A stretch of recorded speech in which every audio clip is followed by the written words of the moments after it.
everyone and welcome back to my channel. This is a book video and this is going to be on my top 5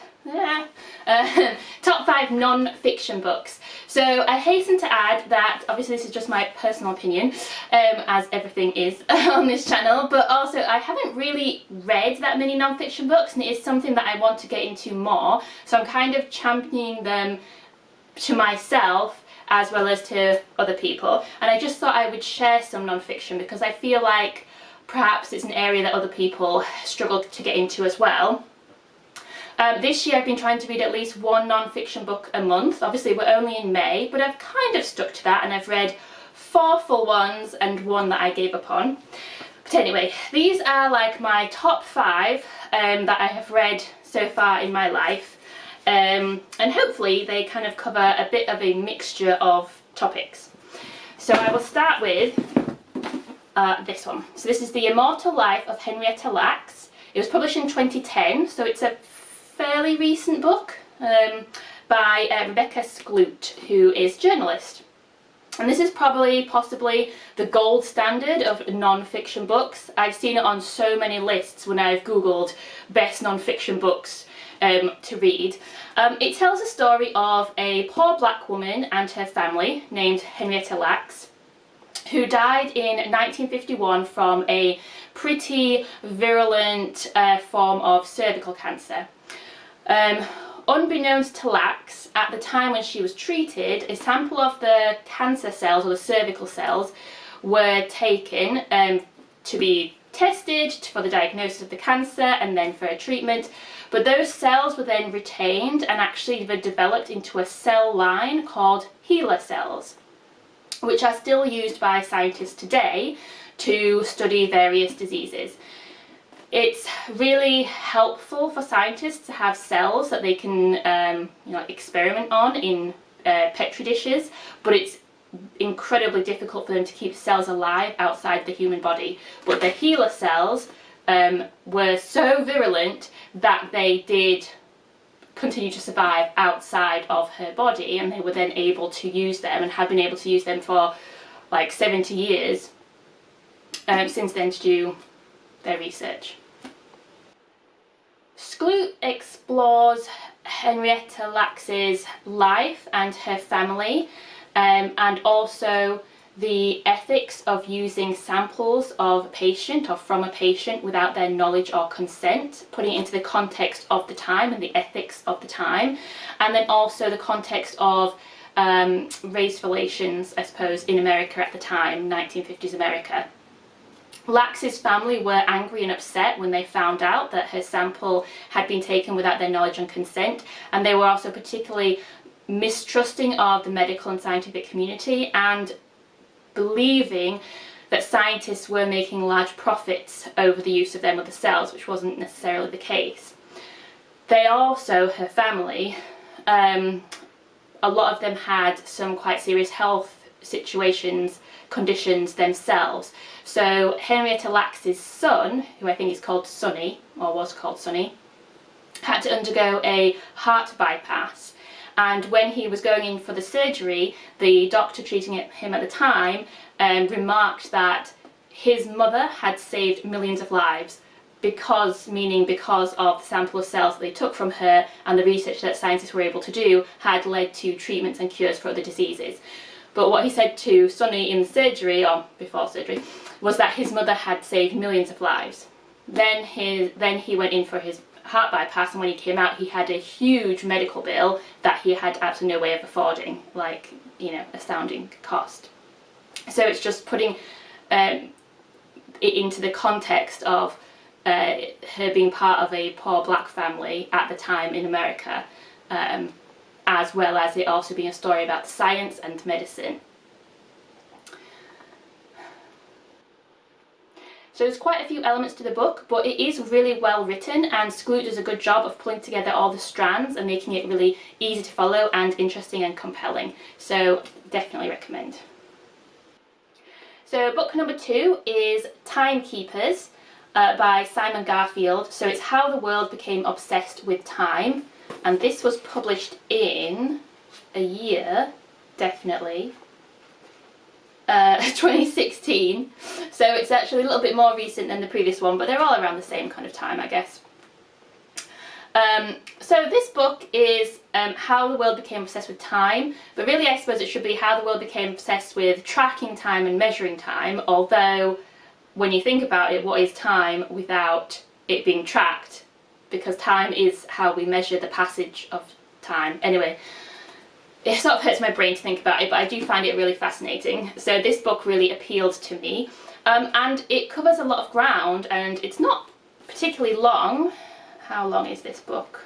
Got an index, got a bibliography, 327, something like that. And he covers quite a lot of different things.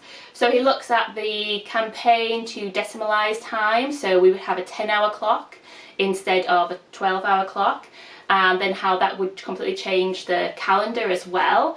He also looks at how we have measured time through events, like Roger Bannister running the 4-minute mile, so being the first person to run a mile in less than 4 minutes, but then him reliving that, Roger Bannister reliving those 4 minutes over and over and over again afterwards, with all the interviews, and every time it gets brought up, like now, it gets gets relived.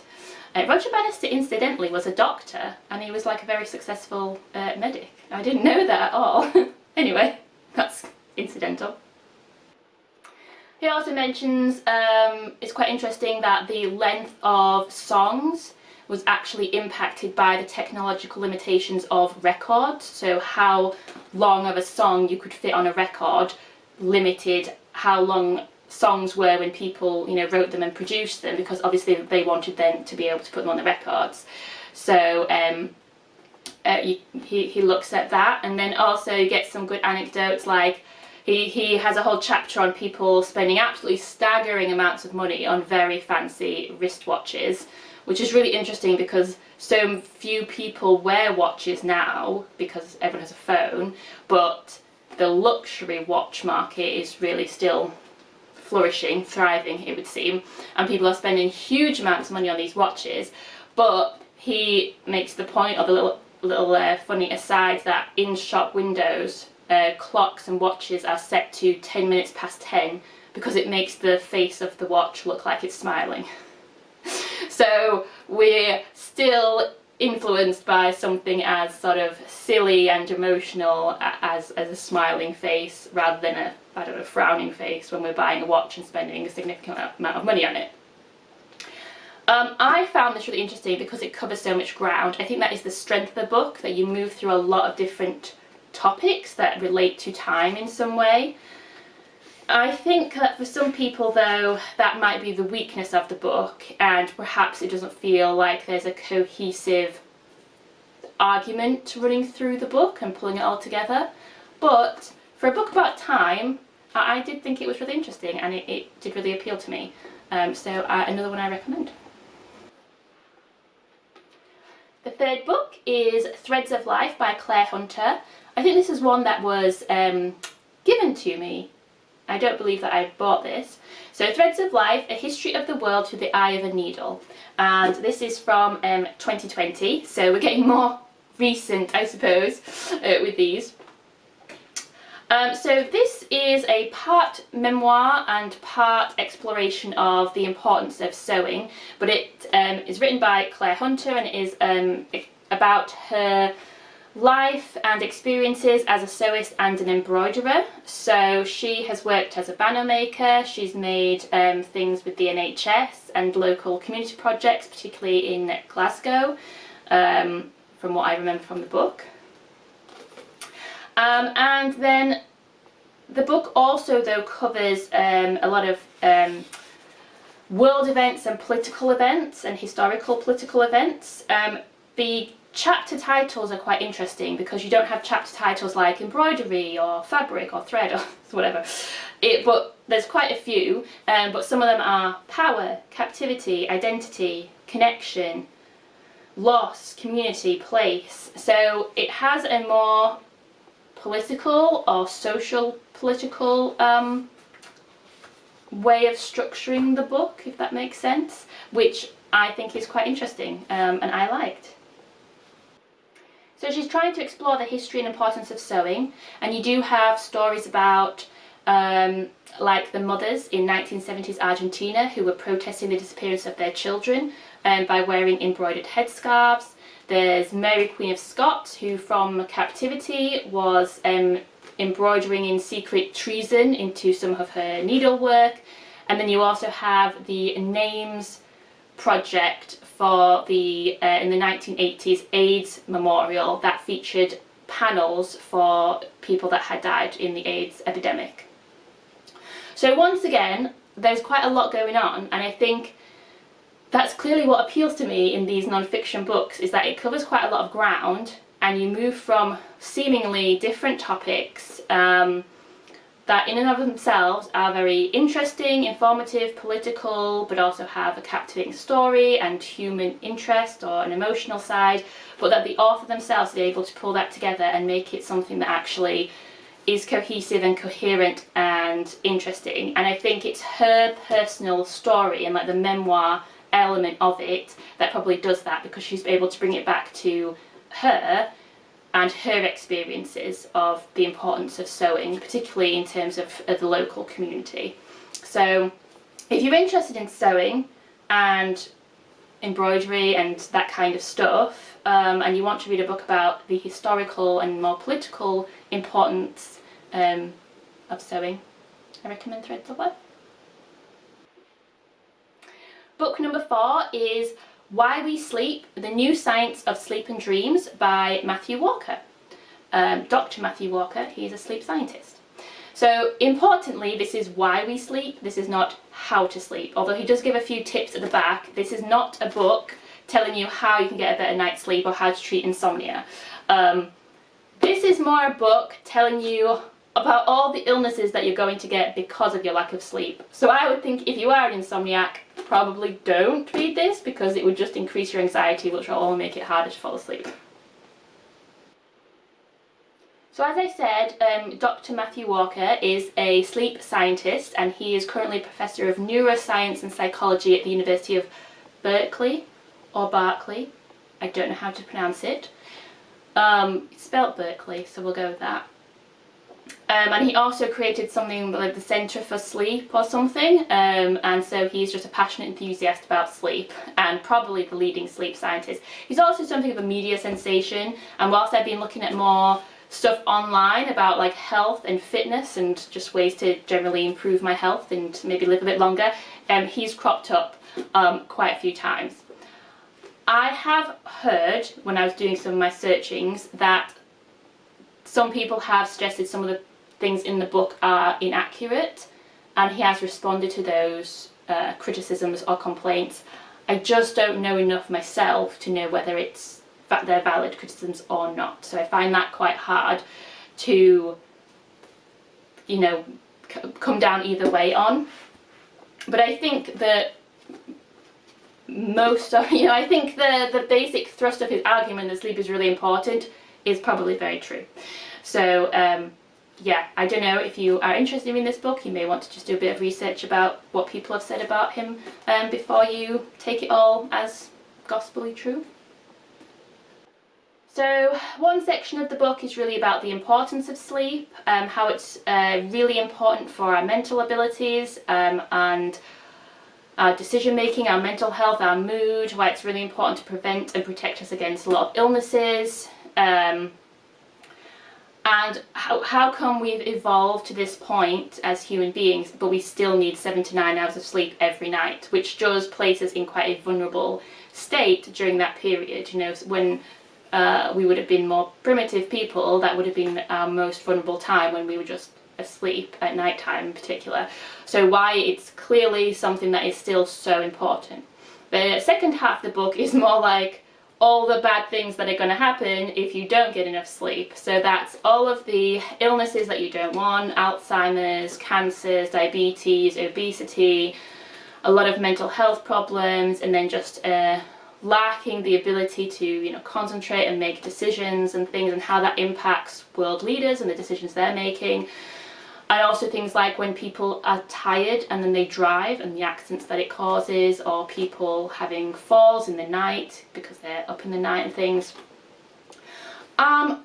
Like I said, if you are an insomniac, I think that this would just be such a stressful book to read, but I did find it very interesting, and it was just really good, I think, to highlight the importance of sleep, as well as things like diet and exercise when we're looking at how to be healthier, fitter and live longer. So I do recommend it. Like I said, maybe just do a little Google first to see what you think of him. I mean, he's very likeable when you see him on things. And finally, my last book, my last top non-fiction, is Eating to Extinction, The World's Rarest Foods and Why We Need to Save Them by Dan Saladino, which was published in 2023. I did a whole video on this, so I'll link that somewhere, wherever I remember to put it in. But to summarise, this book is about the foodstuffs that we are very close to losing. So plants, grains, meats, sea food, sea creatures, alcohol, stimulants like tea, and some desserts. He obviously just picks a few things that he wants to focus on. When I say a few, there are quite a lot of things in the book. I don't know how many there would really be. I don't know. But obviously there must be so many more things that we have already lost. And so a main point about in the book is that we have lost a huge amount of diversity in our diets, and that this is having a knock-on effect on our nutrition and therefore our health.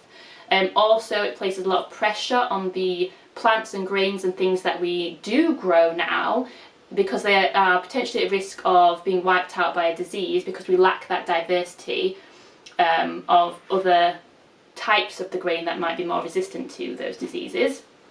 And also that it has affected us culturally, because there's such a link between people and place and food and recipes, and that we have lost a lot of that and are going to continue to lose a lot of that. Yeah, like I said, I did a whole review of this, but I did find it very interesting, and like it's another one where he covers a lot of ground. I would say that this one is where he sticks to one theme. It's just lots of different types of food or plants or grains or animals or whatever. But the central argument remains consistent throughout, as opposed to some of the other ones where it seems to jump around to lots of different topics that are perhaps not so connected together. But these are my 5 top fiction books so far. Perhaps I'll read some even better non-fiction books in the coming months, and I'll have to remake this video. Let me know what you think in the comments. If you've read any of the books, let me know what you think. If you've got any other suggestions for non-fiction, please leave them in the comments and give me a like and subscribe.